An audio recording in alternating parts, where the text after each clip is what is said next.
Finally अब हम based on the request with in 7 days column अब हम अपने डेटा सेट को लेबल असाइन करते हैं पॉपुलर या अनपॉपुलर का।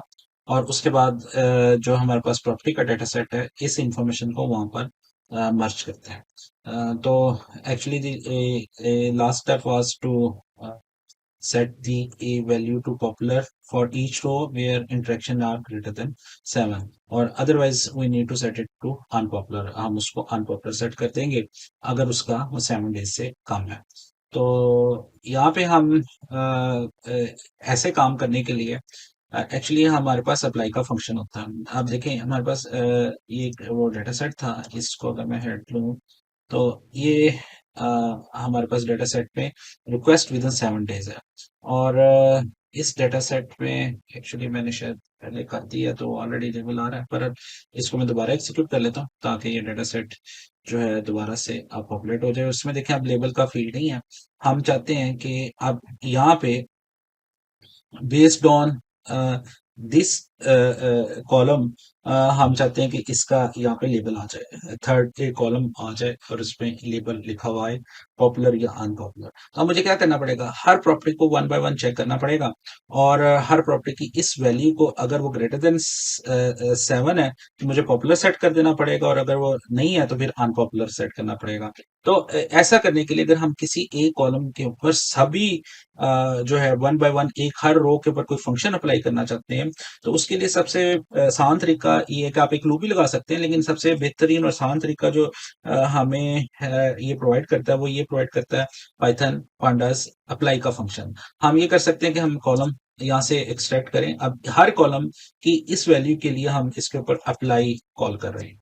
तो अप्लाई क्या करेगा, अप्लाई हमें एक वेरिएबल दे देगा ये वाला, ये जो इसकी वैल्यू होगी वो हम स्टोर कर सकते हैं किसी भी में भी इसका नाम हम रख रहे हैं जो है वो एक्स। अब एक्स में क्या होगा, बारी बारी ये तमाम वैल्यूज आती जाएंगी, मतलब फर्स्ट टाइम एग्जीक्यूट होगा तो इसमें 4 आएगा, फिर नेक्स्ट टाइम 5 आएगा, 22 में जो है थर्ड टाइम 22 आएगा। और अगर हम इसके ऊपर कुछ प्रोसेस करेंगे तो वो कोरस्पॉन्डिंग वैल्यू के साथ साथ उसको रिटर्न करता जाएगा। तो हम ये कर सकते हैं कि हम यहाँ पे इसकी वैल्यू लेमडा में लें, लेमडा के थ्रू हम इसकी वैल्यू एक्सेस करते हैं एक्स की। और अगर एफ और ये हमेशा क्या रिटर्न करेगा, पॉपुलर रिटर्न करेगा। किस वक्त पॉपुलर रिटर्न करेगा, अगर एक्स की वैल्यू जो है दैट इज ग्रेटर देन 7। तो अगर 7 से बड़ी है तो फिर वो पॉपुलर रिटर्न करेगा, otherwise it will return unpopular. और ये अदरवाइज अनपॉपुलर रिटर्न करेगा। तो ये एक्चुअली हमारा जो अप्लाई का फंक्शन है वो इस तरह काम करेगा और ये एट द एंड हमें एक लिस्ट रिटर्न कर देगा पॉपुलर अनपॉपुलर की। तो हम अगर इसे एग्जीक्यूट करें तो ये हमें ये पॉपुलर अनपॉपुलर की एक लिस्ट रिटर्न कर देगा जहां जहां पे जो जो सी कोरस्पॉन्डिंग वैल्यूज हैं। अब हमें ये लिस्ट को एक्चुअली हम चाहते हैं कि स्टोर कर लें। तो अब हम इस लिस्ट को लेबल के नाम का इसी में एक एट्रीब्यूट बना लेते हैं और जो कुछ यहाँ से रिटर्न होता है उसको हम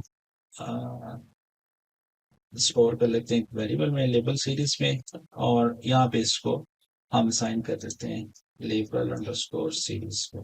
तो अब एक्चुअली हमारे पास जो है वो इसके अंदर एक कॉलम बन जाएगा लेबल के नाम का।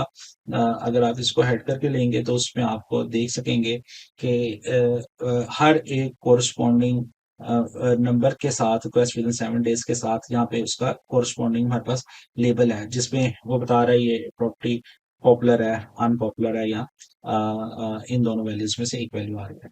तो इस तरह हम इसको कर सकते हैं अप्लाई के फंक्शन में। तो अप्लाई का फंक्शन बड़ा वर्सटाइल है और यहाँ पे ये लिस्ट कंप्रीहेंशन के थ्रू हम एक ही लाइन में कर सकते हैं। आप ये भी कर सकते हैं कि यहाँ पे आप एक सेपरेट फंक्शन बनाएं और उस फंक्शन को आप कॉल करें और उसके अंदर ये रो का या वैल्यू का पैरामीटर पास कर दें अगर कुछ ज्यादा कॉम्प्लेक्स लॉजिक है। तो अप्लाई के अंदर आप पूरे का पूरा फंक्शन भी पास कर सकते हैं और फंक्शन आपको सेपरेट बनाना पड़ेगा।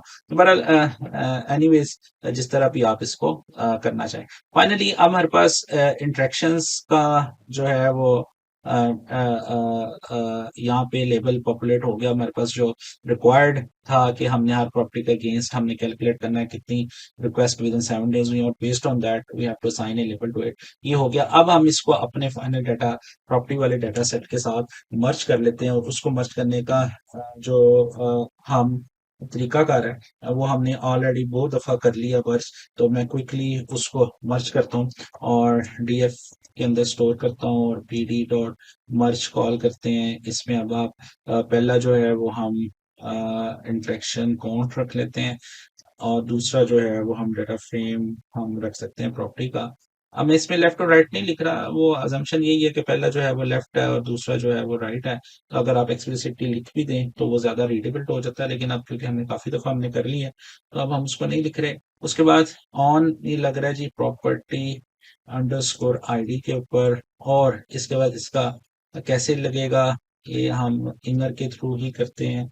आए हैं तो अभी हम इनर ही इसको देंगे, और इसके बाद डीएफ डॉट हेड करेंगे। तो अब हमारे पास जो प्रॉपर्टी का डेटा सेट है वो प्लस उसके साथ ये कॉलम दोनों मर्ज हो जाएंगे, और ये शुरू में आ जाएंगे क्योंकि हमने उसको पहले पास किया। तो प्रॉपर्टी आईडी आ रही है, उसके साथ रिक्वेस्ट विद इन 7 डेज आ रहा है, और ये लेबल आ रहा है। तो ये एक्चुअली हमारा अब दो लेबल्स हमने प्रोसेस करके डेटा को अपने प्रॉपर्टी की डाटा सेट में डाल दिया। और ये कहाँ से इंफॉर्मेशन आई है, ये हमने इंटरेक्शन का जो डाटा सेट है उसको हमने यहाँ पे समराइज किया है। तो होपफुली आपको ये सारा प्रोसेस समझ आया होगा। ये एक्चुअली डाटा ट्रांसफॉर्मेशन में इस तरह के बहुत से काम हमें करने पड़ते हैं, एडिशनल लेबल्स ऐड करने पड़ते हैं, एग्जिस्टिंग कॉलम्स को हमें रिमूव करना पड़ता है। तो अब हम जो है वो नेक्स्ट पार्ट की तरफ, एक्सप्लोरेटरी डाटा एनालिसिस की तरफ, यानी कि डाटा विजुअलाइजेशन और एक्सप्लोरेटरी डाटा एनालिसिस की तरफ हम मूव करेंगे आने वाले सेट ऑफ वीडियोस के अंदर।